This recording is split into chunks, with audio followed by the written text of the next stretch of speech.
from the shadows of the radio towers. This is the Gay PHX Podcast, your community radio on demand. It's gonna be a good day, and everything is going to go my way. It's gonna be a good day. The sun is shining bright and it's here to stay. Welcome back to the Gay PHX Podcast. Queer stories, local beats, real community. I'm Bily Foster, and every week we bring you conversations with people creating, protecting, and pushing our LGBTQ plus culture forward right here in Arizona and beyond. And today we're heading into the world of synthwave, survival, identity, technology, and emotional storytelling with Sara Frostnova. But before we jump into today's interview, let's talk about what's happening around the community. Applications for Mr. Newtown are officially open. If you ever thought about stepping into leadership, representing community, and becoming part of Phoenix queer history, this is your moment to step up. These titles matter now more than ever because visibility matters, leadership matters, and community matters. We're also incredibly proud to officially announce our collaboration with Gabagool under the Yeah Daddy banner. Together, we're launching a special sticker collection supporting Dene Pride 2026. And honestly, this one means a lot to us personally. Pride events don't just appear out of thin air. They take funding, volunteers, permits, planning, equipment, travel, and an incredible amount of work behind the scenes. And for our indigenous, two-spirited LGBTQ plus communities, getting that support isn't always easy. That's why 100% of the profits from these stickers are being donated directly to help Dene Pride happen. Not for awareness, not for corporate buzz, but to actually help get their pride paid for. And you can learn more and support the project right now at yeahdaddy.com/GABA, GABA. And one more thing, live community discussions are coming soon to Gay PHX. We're proud to be working with Lookout News and the Queer Center to help bring local voices and conversations to the community online for people who can't always attend in person. Keep an eye out at gayphx.com for upcoming live stream announcements and details. But right now, it's time to toss it over to the Desert Den Daddy himself for this week's Hot 3. Brian, take it away. You're listening to Gay PHX, where community comes first. Hey, Phoenix, tighten the harness, steam the outfit, and maybe warm up those vocal cords, because this week is giving diva energy, synth beats, and karaoke confidence that sounds way better after the second cocktail. We've got Cher serving 6 decades of glam, a Monday night karaoke crowd ready to cheer you on even if you absolutely massacre those high notes, and a new wave dance night where the eyeliner is dark, the beats are dirty, and someone will fall in love under the neon lighting. This is Brian's Hot 3, your Desert Den Daddy, a approved guide to where the glitter is flying and the gays are thriving. Let's go. Hot pick number 1, The Cher Show at Arizona Broadway Theater, running now through the 31st of May. Matinee dining is at 12 p.m. and then they have an evening dinner dining at 5:30 p.m. If you could turn back time, honestly, why would you when Cher's already doing it for you? The Cher Show is bringing wigs, sequins, heartbreak, reinvention, and enough iconic costume changes to make your closet feel deeply inadequate. Told through 3 different eras of Cher herself, this musical serves powerhouse vocals and hit after hit after hit. And baby, dinner and drama, that's gay culture. It's camp, it's glitter, it's Cher. You already know the assignment. Hot pick number 2, we have Karaoke Monday at the Sazerac. Goes from 8 p.m. to 1 a.m. Alright, who's emotionally prepared to hear someone absolutely destroy a Lady Gaga song and still get a standing ovation? Hosted by Pablo, Karaoke Monday at the Sazerac is where confidence goes to thrive and dignity occasionally goes to die. The cocktails are flowing, the crowd is loud, and every performer thinks they're one key change away from a recording contract. Some voices are incredible, some voices are incredibly brave. And honestly, we love everybody equally. Come sing, come flirt, come lock eyes with someone during the duet portion, and suddenly start planning your future together. Hot pick number 3, we have Scoundrel Days, a New Wave Rewind at Thunderbird Lounge. May 24th from 7 p.m. and it's a 21 plus only, please. Oh, this one is for the eyeliner crowd. Thunderbird Lounge is throwing it back with a full night of new wave, synth pop, and post-punk classics.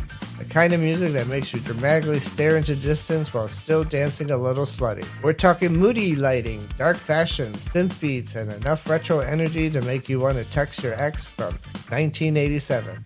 Whether you show up in leather, lace, or something suspiciously mesh related, just know you're about to vibe hard. Stay hydrated, stay fabulous, and if someone hands you the microphone, commit fully to the bit. Phoenix this week is about drama, the fun kind, the kind with music, laughter, flirtation, and one too many cocktails making somebody think they can hit a Mariah note. So get out there, be loud, be sparkly, and for the love of glitter, never trust someone who says, I'm only here for one drink. I'm your Desert Den Daddy Brian, remind you that life's too short for boring nights and quiet entrances. Until next time, coming to you from the shadows of the radio towers, I'm Brian, your Desert Den Daddy, and that's what's hot. Want all the details? Head over to gayphx.com, your one-stop shop for queer events, promos, and everything happening in the Valley.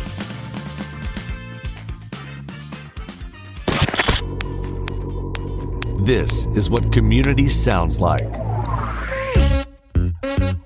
This is Amanda Renfrew, enrolled agent with The Tax Person with your tax year countdown. Chosen family matters, and the tax code recognizes more situations than people realize. If you financially support someone who is not legally related to you, they may still meet the criteria to be your dependent. A quick review can save you real money. Get support with a free 15-minute consult at thetaxperson.com or look for me as The Tax Person on social. More stories, more voices, more pride. You're tuned in to the Gay PHX podcast. Today on Gay PHX, we're sitting down with an artist who grew up in the 80s and turned the sound of struggle into something else entirely. 8-bit memories wrapped up in synthwave, survival stories told through circuits and beats. She's a cyborg doll making music about dragging yourself out of the wreckage and finding purpose.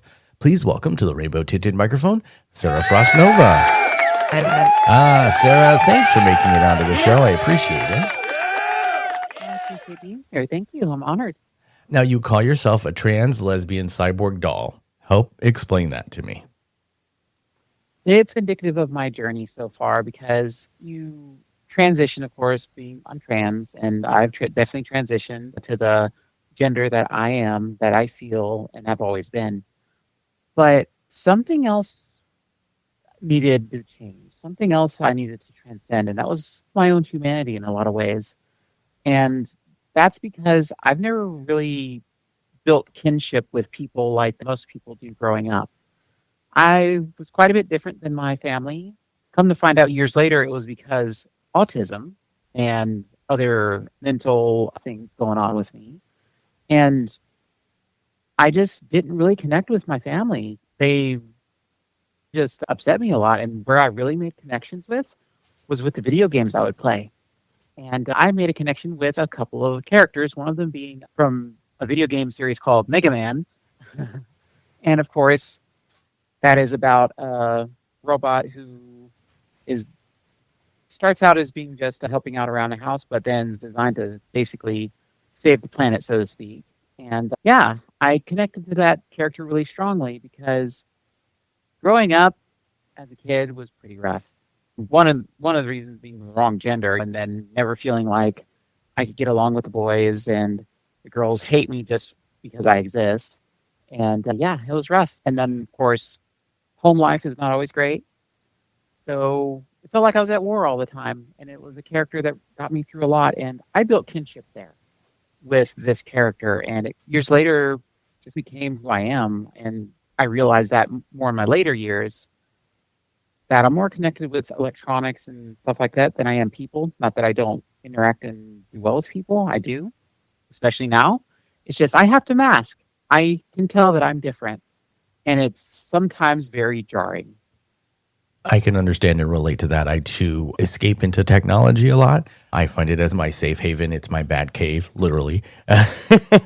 Yes. So I understand completely. And I, too, grew up queer in the 80s during the AIDS epidemic. Now, you said that music has helped you process that struggle. How did the early sounds become the foundation of what you make now?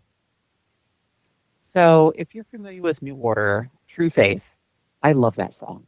I never thought that, I think one of the lyrics is, I never thought I would depend on the shade of the morning sun.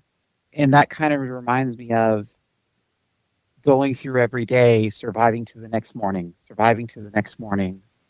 deal with the childhood that was lost, replaced by fear. And so songs like that, I didn't really remember the lyrics back then when I was a kid because I wasn't really paying attention to the lyrics, but You just the felt sound connected of the with them. You music. didn't exactly know why necessarily. At least that's how it was for me. Right.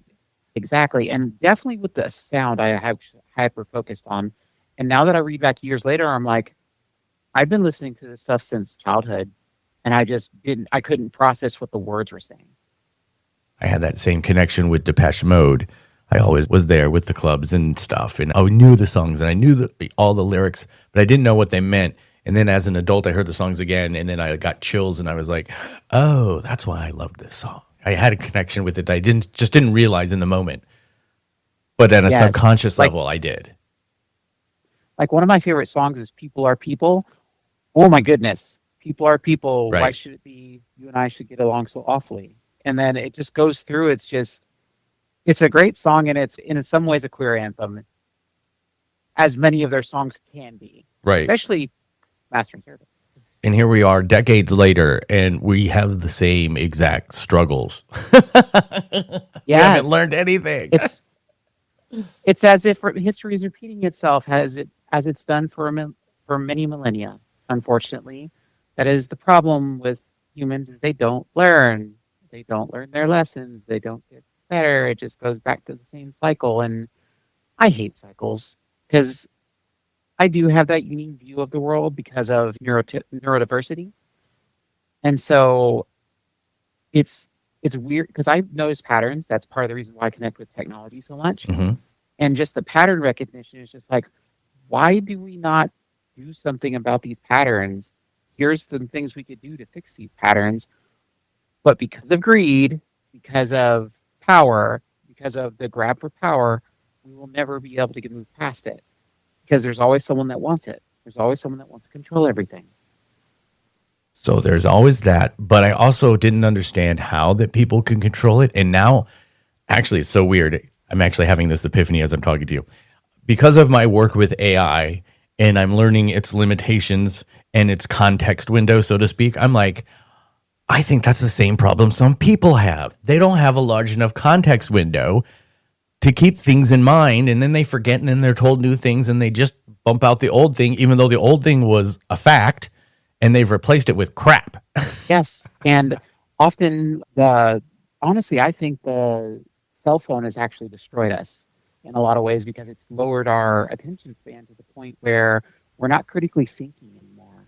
And that's what I wanted to relate to in my music, is that my music is not for the faint of heart. It sounds on the surface pretty simple, but if you really listen and pick it apart, even though there's no lyrics to it yet, I put a lot of feeling and emotion in that, and I'm communicating something because I want people to think. Like, whenever I let my friends listen to my music, I ask them, what do you think about that? How does that make you feel? What does it elicit for you? Because whenever I listen to music of any type, I will connect with the lyrics, I'll connect with the music, and it'll make me feel a certain thing. And then whenever I find out that artist had a completely different direction for it, I'm like, this is what I love about music.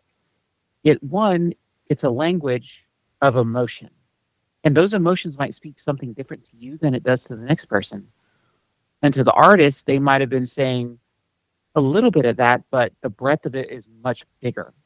And so it gives you a window into their emotional mind, but also you get to feel something. You get to feel a taste of what they felt from your perspective and your context.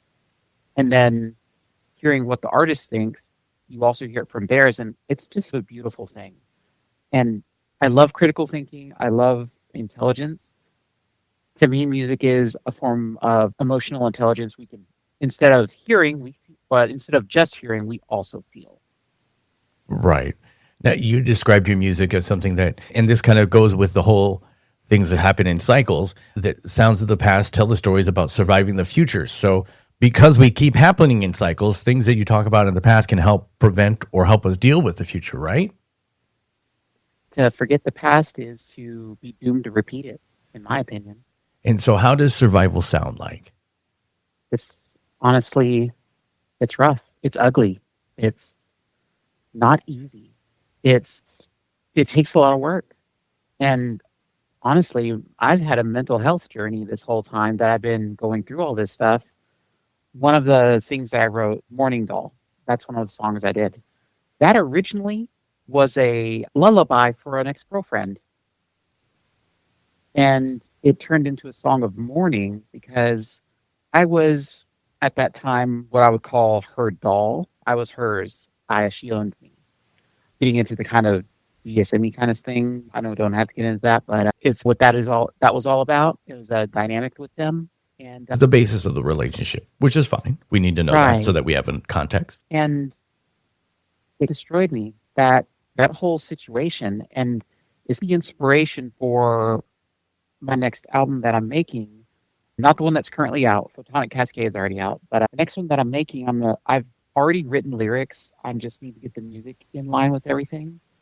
But it's about all the trauma and healing and surviving all the things she did to me, and how I went from not even wanting to breathe to thriving now. Despite everything that's going on in the world, I'm stronger now than I've ever been because of what I learned from those experiences and how I survived that trauma. Now let's talk about Photonic Cascade for a moment. Walk me through it. Where does the journey start, and then where does it land? Abject Mechanism, probably my favorite song on the album, mostly because it brings in the energy first. But What's the name of the track again? Abject Mechanism. Okay. So abject is a description of something that's really bad or horrid. I forget the exact term, but it's the bad thing that always happens, the cycle of awful that keeps coming.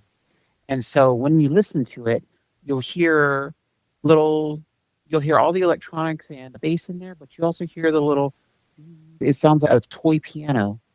There was a purpose for that, actually.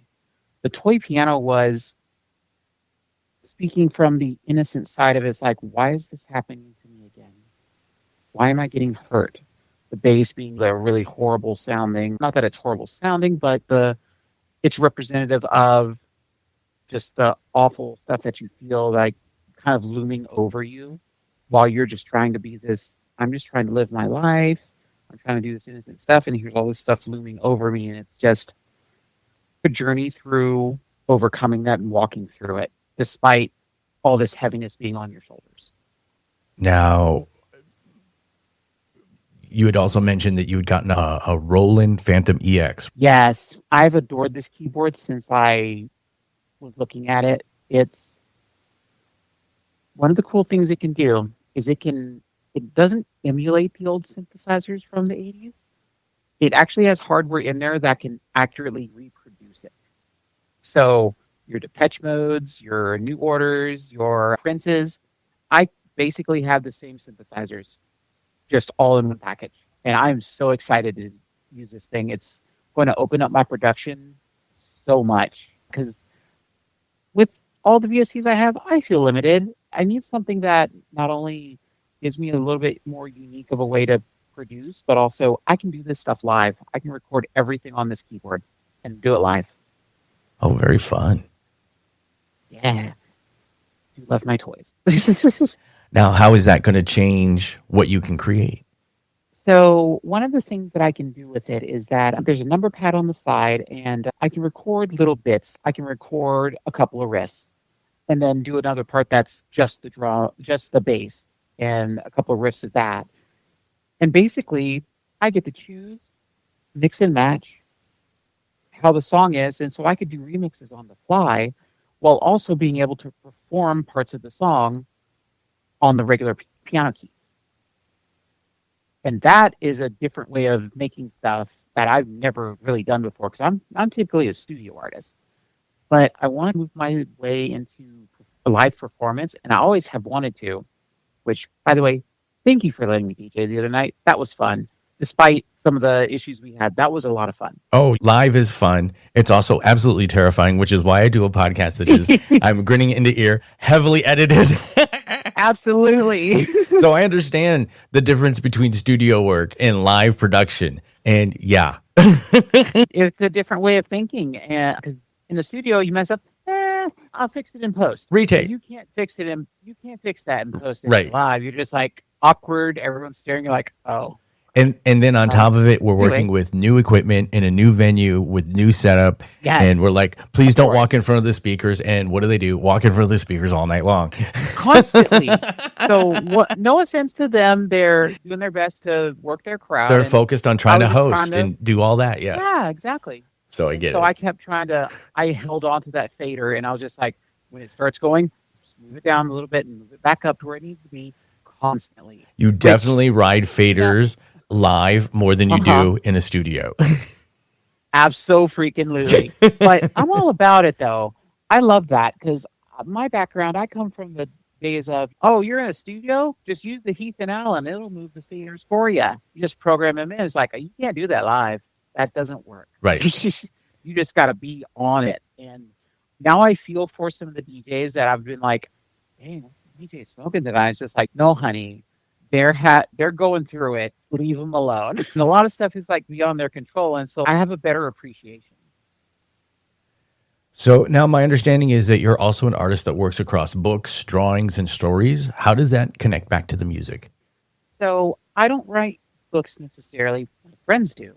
For instance, one of my friends, her name is Neri Buckland. I can never pronounce her last name, but she made a book called Confluence, A Person-Shaped Story. Neri is also a combat doll. And they wrote about their journey through the eyes of a cyborg and how they brought up a family. And from what I've read of this, it's a beautiful book. I need to finish it. But it's a different format and a different way of deeply thinking about where someone comes from. Now, that has actually inspired me to write more.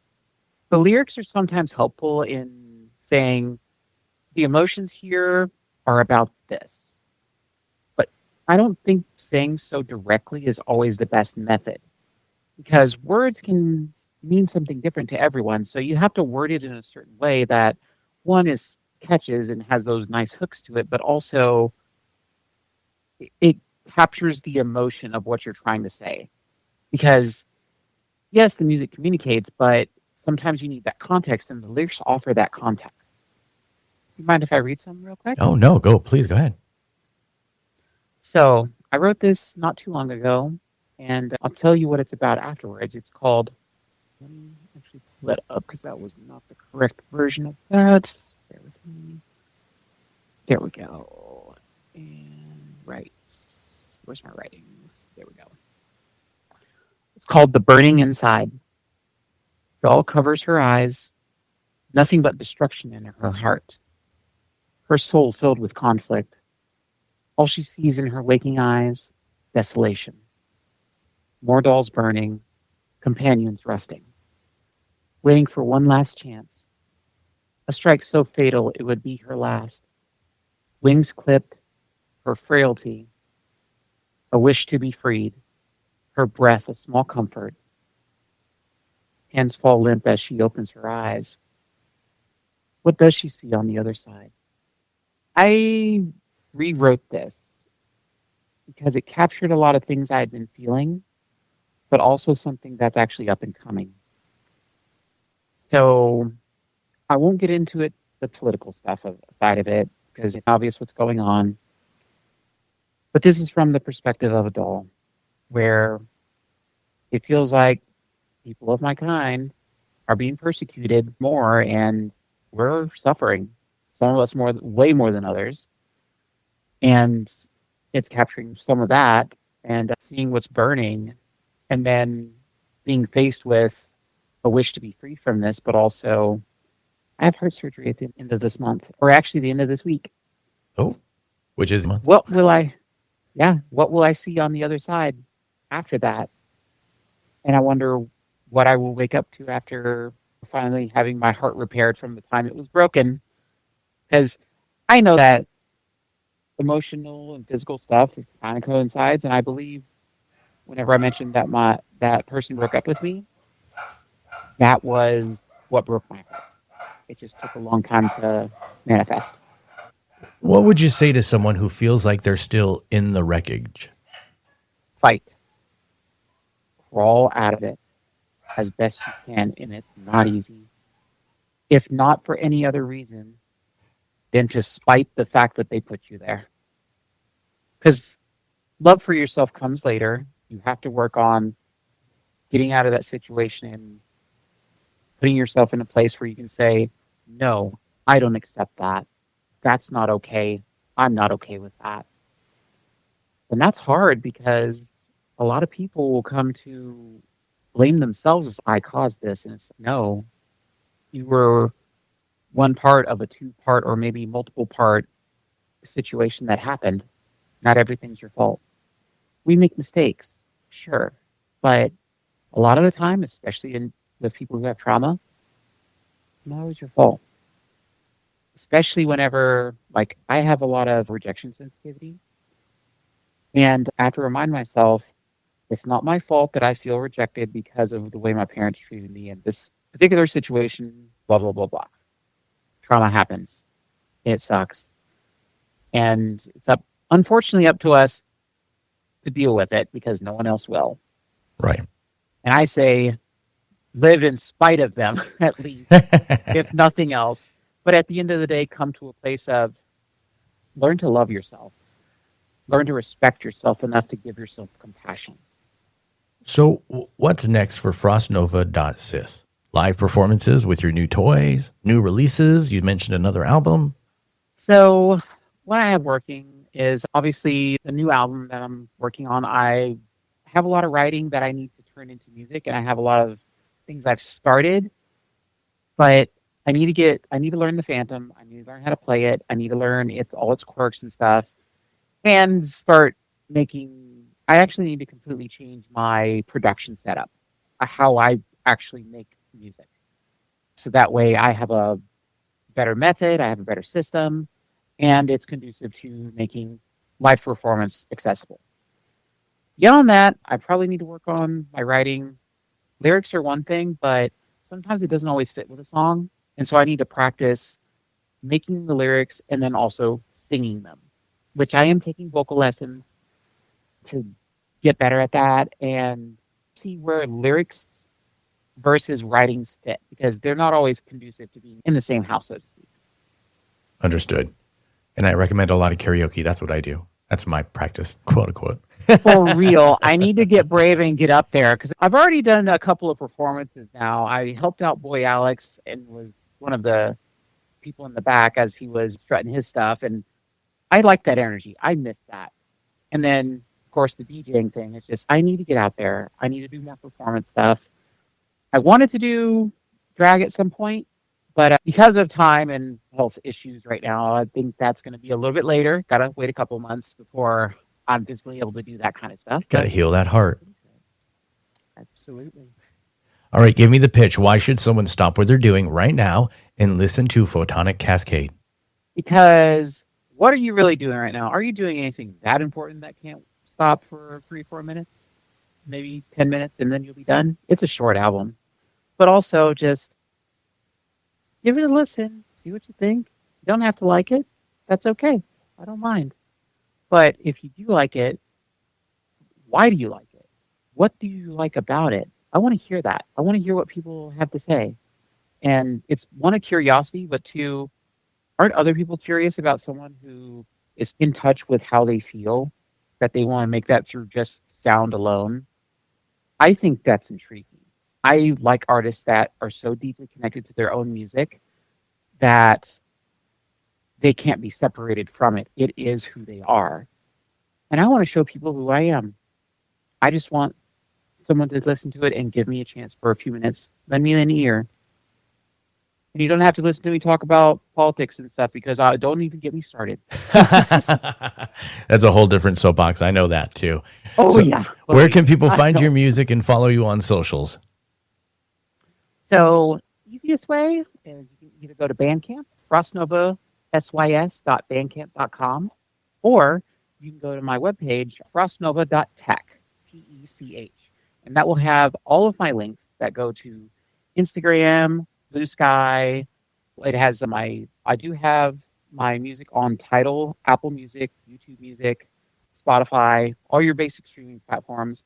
I am on Instagram. I do have some demos on SoundCloud. The links are all there on my webpage. And also, I have to give a special shout out to Arizona Women of Leather, because if it weren't for them, I wouldn't have even been speaking with you right now. They've helped me a lot through this next chapter of my life to give me some more confidence to be able to do this kind of stuff. So that's who I am. That's awesome. We love to hear that. We love the people of Arizona Women of Leather. They've been great supporters. We're just so glad to see them thriving. Indeed. All and right. I want to thrive with them. Yes. So thank you. I appreciate your time today. Of course, Sara Frostnova, thank you so very much for taking time out of your day to join us and have this conversation. We really appreciate it. All right. Have a great one. Another reason we love this community.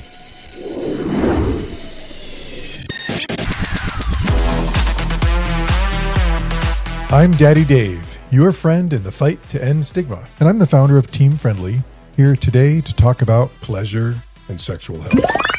Sexual health prevention is an important aspect of healthcare. It's more than just about assessing your risks and minimizing those risks.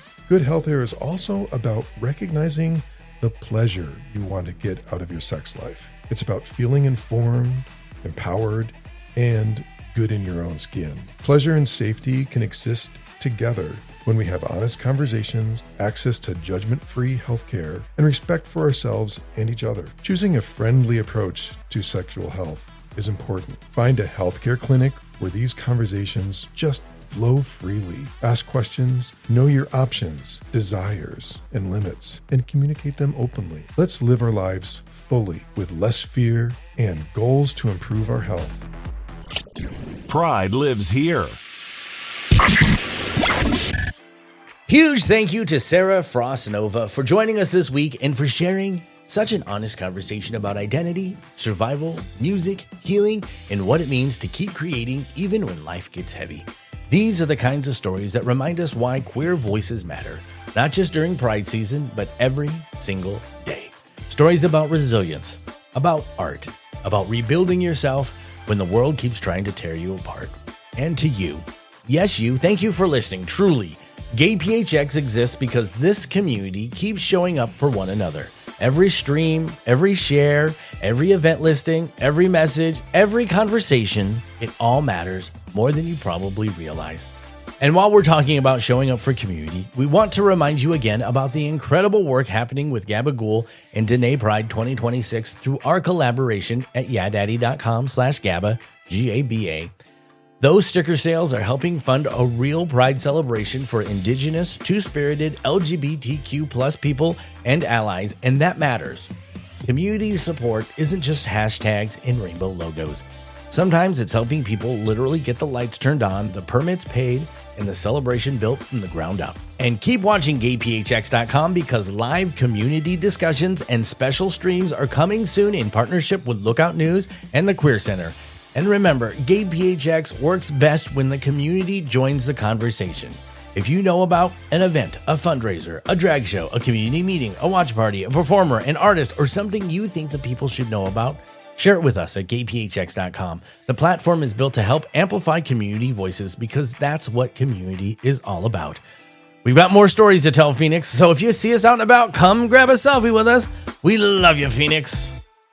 We're together, the sun is bright, and there's nowhere better than by your side. We're together, the sun is bright, and there's nowhere better than by your side.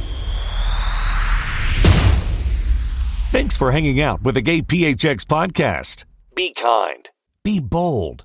Be you.